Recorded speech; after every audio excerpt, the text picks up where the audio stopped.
Assalamualaikum warahmatullahi wabarakatuh. Perkenalkan, kami dari kelompok 3 yang beranggotakan Muhammad Rafiq Mukhlis, Safitri, dan saya sendiri Laura Anissa. Baik, di sini kami akan menjelaskan tentang hak dan kewajiban warga negara. Di sini saya akan menjelaskan tentang warga negara Indonesia. Negara diartikan sebagai bagian dari suatu penduduk yang menjadi unsur negara. Istilah ini dahulu biasa disebut hamba atau kaulah negara. Istilah warga negara lebih sesuai dengan kedudukannya sebagai orang merdeka dibandingkan dengan istilah hamba atau kaulah negara. Karena warga negara mengandung arti peserta atau anggota atau warga negara di suatu negara, yakni peserta dari suatu persekutuan yang didirikan dengan kekuatan bersama, atas dasar tanggung jawab bersama dan untuk kepentingan bersama. Setiap negara tidak mungkin bisa ada tanpa ada warga negara atau rakyatnya. Unsur rakyat sangat penting dalam sebuah negara, karena secara konkret, rakyatlah yang memiliki kepentingan agar negara itu dapat berjalan dengan baik. Dalam konteks ini, rakyat diartikan sebagai sekumpulan manusia yang dipersatukan oleh suatu persamaan dan yang bersama-sama di suatu wilayah tertentu. Maka dapat dibayangkan adanya suatu negara tanpa ada rakyat. Warga negara. Rakyat adalah substansium personil dari negara. Penentuan warga negara Republik Indonesia ditetapkan menurut persetujuan kewarganegaraan dalam konferensi meja bundar di Belanda pada tanggal 27 Desember 1949. Selanjutnya diterbitkan lagi aturan kewarganegaraan yang diatur oleh Undang-Undang Nomor 3 Tahun 1946. Selanjutnya diterbitkan lagi aturan kewarganegaraan Undang-Undang Nomor 62 Tahun 1958 tentang kewarganegaraan Republik Indonesia. Adapun latar belakang diterbitkan Undang-Undang Nomor 12 Tahun 2006 tentang kewarganegaraan Republik Indonesia karena untuk memenuhi tuntunan masyarakat melaksanakan amanat Undang-Undang Dasar 1945. Menurut penjelasan umum Undang-Undang Nomor 12 Tahun 2006, Undang-Undang Nomor 62 Tahun 1958 secara filosofis, yuridis, dan sosiologis sudah tidak sesuai lagi dengan perkembangan masyarakat dan ketenagaan kerja Republik Indonesia. Warga negara Indonesia atau WNI adalah setiap orang berdasarkan peraturan perundang-undangan atau berdasarkan perjanjian pemerintah Republik Indonesia dengan negara lain sebelum Undang-Undang Nomor 12 Tahun 2006 berlaku. Telah menjadi warga negara Indonesia. Anak yang lahir dari perkawinan yang sah dari ayah dan ibu warga negara Indonesia. Anak yang lahir dari perkawinan yang sah dari seorang ayah warga negara Indonesia dan ibu warga negara asing. Anak yang lahir dari perkawinan yang sah dari seorang ayah warga negara asing dan ibu warga negara Indonesia. Anak yang lahir dari perkawinan yang sah dari seorang ibu warga negara Indonesia tetapi ayahnya tidak memiliki kewarganegaraan atau hukum negara asal ayahnya tidak memberikan kewarganegaraan kepada anak tersebut. Anak yang lahir dalam tenggat waktu 300 hari setelah ayahnya meninggal dunia dari perkawinan yang sah dan ayahnya itu seorang warga negara Indonesia. Anak yang lahir di luar perkawinan yang sah dari ibu warga negara Indonesia. Anak yang lahir di luar perkawinan yang sah dari ibu warga negara asing yang diakui oleh seorang ayah warga negara Indonesia sebagai anaknya dan pengakuan itu dilakukan sebelum anak tersebut berusia 18 tahun atau belum kawin. Anak yang lahir di wilayah Republik Indonesia yang pada waktu lahir tidak jelas status kewarganegaraan ayah dan ibunya. Anak yang baru lahir ditemukan di wilayah negara Republik Indonesia selama ayah dan ibunya tidak diketahui. Anak yang lahir di wilayah negara Republik Indonesia apabila ayah dan ibu tidak mempunyai kewarganegaraan atau tidak diketahui keberadaannya. Anak yang dilahirkan di luar wilayah negara Republik Indonesia dari ayah dan ibu warga negara Indonesia yang karena ketentuan dari negara tempat anak tersebut dilahirkan memberikan kewarganegaraan kepada anak yang bersangkutan. Anak dari seorang ayah atau ibu yang telah dikabulkan permohonan kewarganegaraannya, kemudian ayah atau ibu meninggal dunia sebelum mengucapkan sumpah atau menyatakan janji setia. Selain itu, tetap diakui pula sebagai warga negara Indonesia bagi Anak warga negara Indonesia yang lahir di luar perkawinan yang sah, belum berusia 18 tahun dan belum kawin diakui secara sah oleh ayahnya yang berkewarganegaraan asing.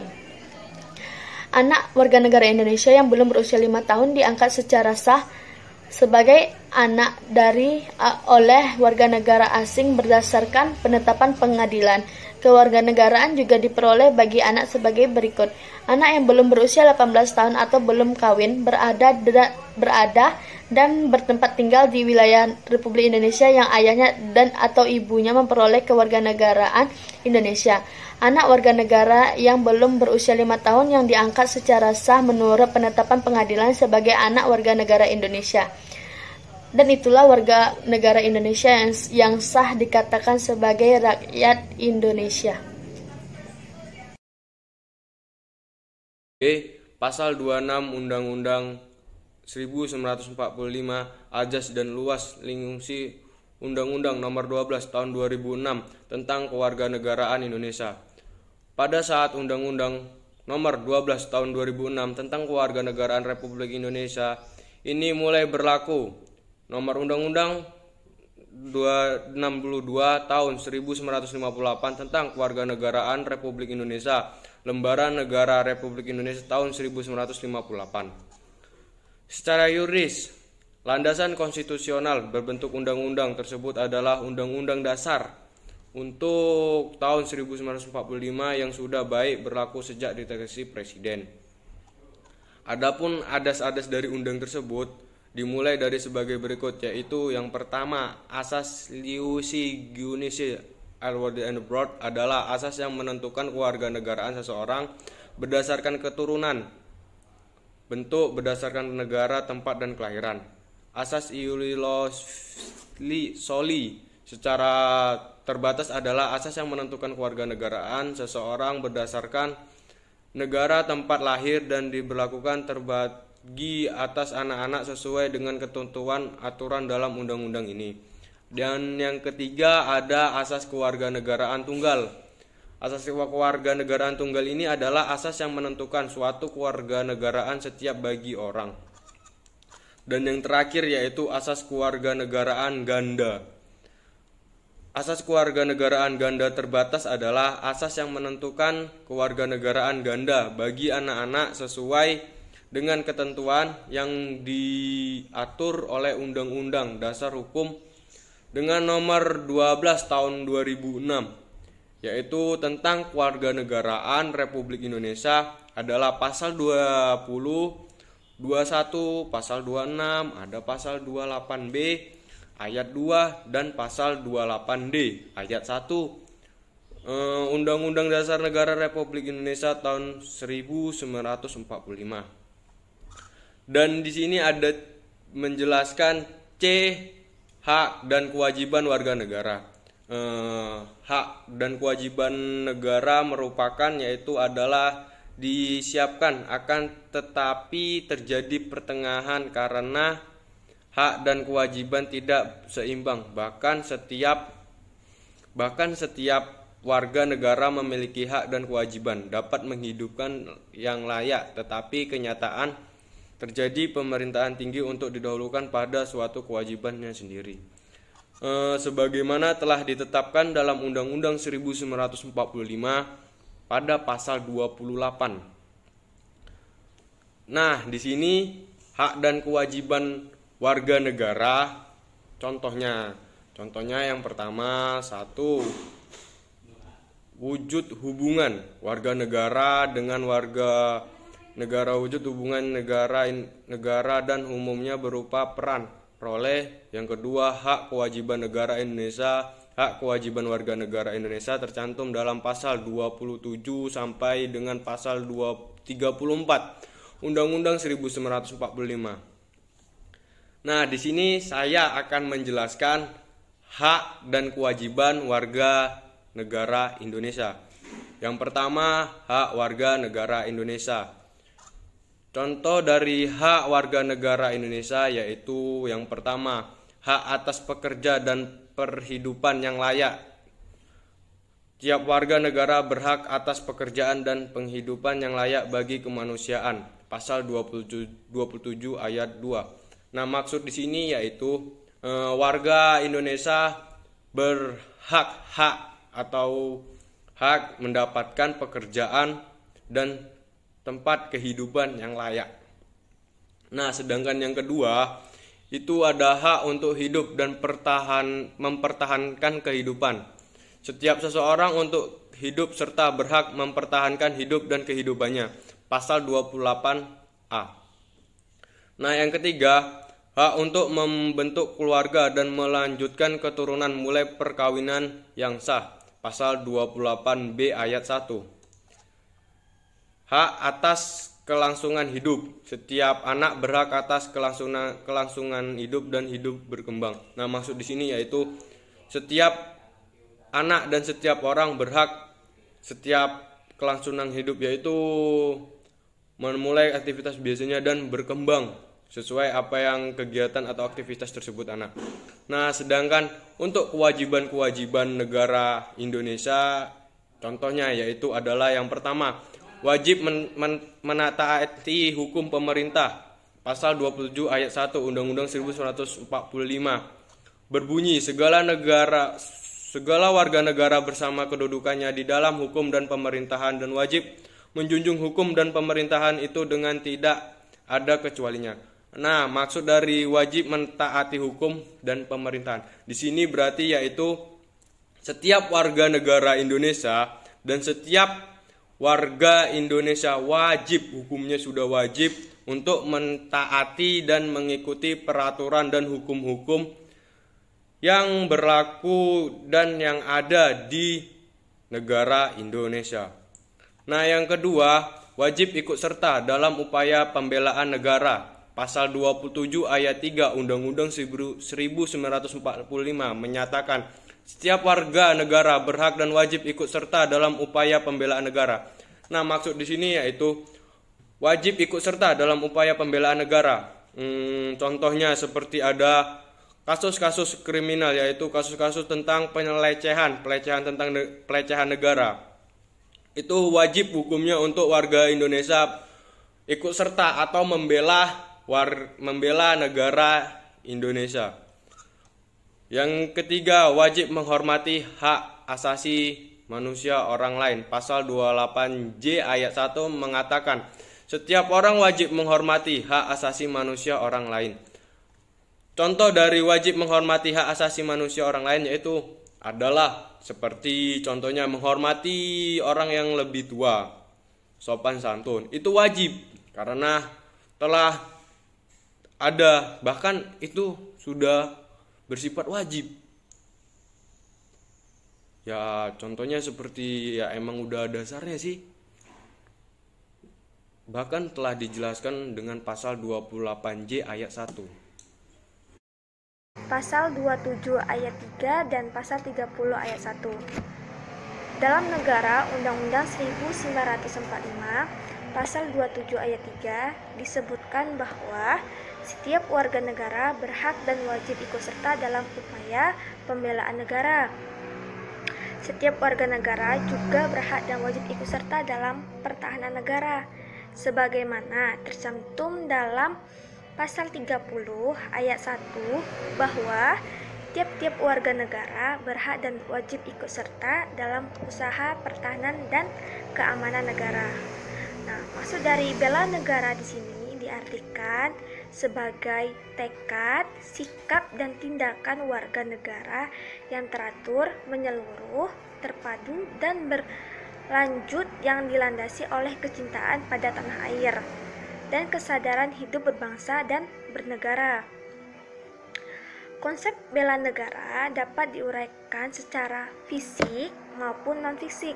Secara fisik yaitu dengan cara mengangkat senjata menghadapi serangan atau agresi musuh. Bela negara secara fisik dilakukan untuk menghadapi ancaman dari luar, sedangkan bela negara secara non-fisik dapat didefinisikan sebagai segala upaya mempertahankan negara kesatuan Republik Indonesia dengan cara meningkatkan kesadaran berbangsa dan bernegara, menanamkan kecintaan terhadap tanah air, serta berperan aktif dalam memajukan bangsa dan negara. Wujud dari usaha bela negara ini sendiri yaitu kesiapan dan kerelaan kita setiap warga negara untuk berkorban demi mempertahankan kemerdekaan, kedaulatan negara, persatuan dan kesatuan bangsa Indonesia, menjaga keutuhan wilayah Nusantara, kelangsungan hidup dan yurisdiksi nasional, serta nilai-nilai Pancasila dan Undang-Undang Dasar 1945. Selanjutnya saya akan membahas tentang pasal 31 Undang-Undang Dasar 1945, di mana di dalam Undang-Undang Dasar 1945 bahwa 1. Setiap warga negara berhak mendapatkan pendidikan. 2. Setiap warga negara wajib mengikuti pendidikan dasar dan pemerintah wajib membiayainya. Berdasarkan pasal 31 ini, negara memiliki 2 kewajiban, yaitu menyelenggarakan pendidikan bagi setiap warga negara dan membiayai pendidikan bagi warga negara. Menyelenggarakan pendidikan berarti negara harus menyediakan tempat atau sekolah, pendidik, sarana dan prasarana, sehingga kegiatan belajar mengajar tersebut bisa berjalan dengan baik. Membiayai pendidikan artinya negara harus menyediakan dana atau anggaran agar kegiatan belajar mengajar yang melibatkan pendidik, sekolah, sarana dan prasarana bisa terrealisir dengan baik. Menyelenggarakan pendidikan merupakan salah satu pelayanan negara kepada warganya agar bertujuan untuk mencerdaskan mereka, karena pendidikan merupakan hak asasi, maka tidak diperbolehkan adanya pembatasan kepada setiap warga negara untuk mendapatkannya. Tidak ada diskriminasi apakah warga itu tinggal di kota atau di pedalaman, apakah mereka orang miskin atau orang mampu. Negara wajib menyediakan layanan pendidikan ini. Pendidikan merupakan hal penting yang harus diperhatikan negara. Pendidikan merupakan cara formal yang dilakukan negara untuk mencerdaskan warga sehingga akan dihasilkannya sumber daya manusia yang memiliki daya saing. Dari proses pendidikan ini akan lahir para intelektual, politisi, ilmuwan, negarawan, guru, dan profesi lainnya. Selanjutnya, pasal 28 Undang-Undang Dasar 1945, di mana dikatakan pada pasal 28 ini bahwa hak warga negara dan penduduk untuk berserikat dan berkumpul, mengeluarkan pikirannya dengan lisan maupun tulisan, dan sebagainya. Syarat-syarat akan diatur dalam undang-undang. Pasal ini mencerminkan bahwa negara Indonesia bersifat demokrasi pada para pejabat dan pemerintah untuk bersiap-siap hidup setara dengan kita. Harus menjunjung bangsa Indonesia ini kepada kehidupan yang lebih baik, yang maju, yaitu dengan menjalankan hak-hak dan kewajiban dengan seimbang, dengan memperhatikan rakyat-rakyat kecil yang selama ini kurang mendapatkan kepedulian dan tidak mendapatkan hak-haknya. Selanjutnya, pasal 29 Undang-Undang Dasar 1945, di mana dikatakan pada pasal ini bahwa negara berdasarkan atas ketuhanan yang Maha Esa, dan negara menjamin kemerdekaan tiap-tiap penduduk untuk memeluk agamanya masing-masing dan untuk beribadat menurut agamanya dan kepercayaannya itu. Ketentuan pasal 29 Undang-Undang Dasar 1945 yang menyatakan negara berdasarkan atas ketuhanan yang Maha Esa mengandung makna bahwa negara berkewajiban membuat peraturan perundang-undangan atau melakukan kebijakan-kebijakan lagi bagi pelaksanaan wujud rasa keimanan kepada Tuhan yang Maha Esa. Di samping itu, negara berkewajiban membuat peraturan perundang-undangan yang melarang siapapun melakukan pelecehan terhadap ajaran agama. Kebebasan beragama merupakan hak asasi manusia, dan hak asasi manusia termasuk kepentingan manusia yang paling penting di dalam masyarakat.